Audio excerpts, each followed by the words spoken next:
Are you hungry for the latest news and trends from the internet?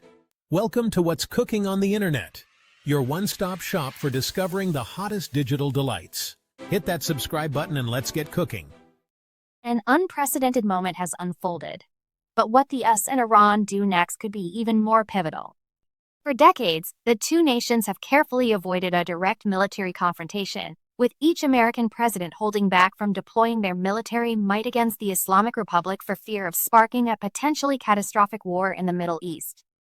Now, the commander-in-chief, who promised to be a president of peace, has crossed this threshold with direct military strikes on Tehran's nuclear sites, the most consequential move yet in the second term of a president who has prided himself on breaking all the old rules. It's a moment that's sending shockwaves around the world. Iran's next move could be even more pivotal. As the dust settles, we're left with a crucial question. What's the best way forward for both the US and Iran? The stakes are high, and the consequences of a miscalculation could be disastrous.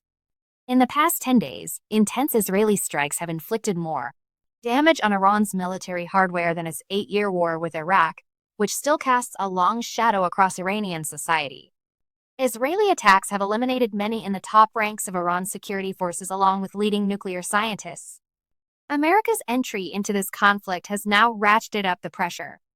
Iran's supreme leader, Ayatollah Ali Khamenei, is now sheltering in a bunker, and his next move will be crucial. If he does too little, he'll lose face. If he does too much, he could lose everything. Khamenei's next moves will be the most consequential not just for his own survival, but for how he'll be remembered in history, says Sanam Vakil, director of the Middle East and North Africa program at think tank Chatham House. His poison chalice is potentially more potent than the one Khomeini drank in 1988, she continues, referring to the reluctant decision of Iran's first revolutionary leader to accept a ceasefire in the devastating Iran-Iraq war. Yes, not Iran, B. A trade diplomacy, according to Iranian Foreign Minister Abbas Araghchi. He claims that Washington expected Tehran to reduce its nuclear enrichment to zero, a demand Iran rejects as a violation of its sovereign right to enrich uranium as part of a civilian nuclear program.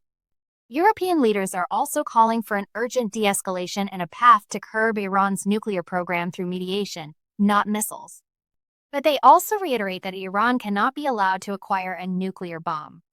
As the situation continues to unfold, it's clear that the US and Iran are at a crossroads. The consequences of their next moves will be far-reaching, and the world is watching with bated breath. Will they find a way to de-escalate, or will the situation spiral out of control? Only time will tell. In the end, it's not just about the US and Iran, it's about the future of the Middle East and the world.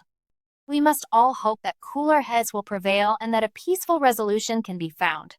But for now, the situation remains precarious, and the world holds its breath.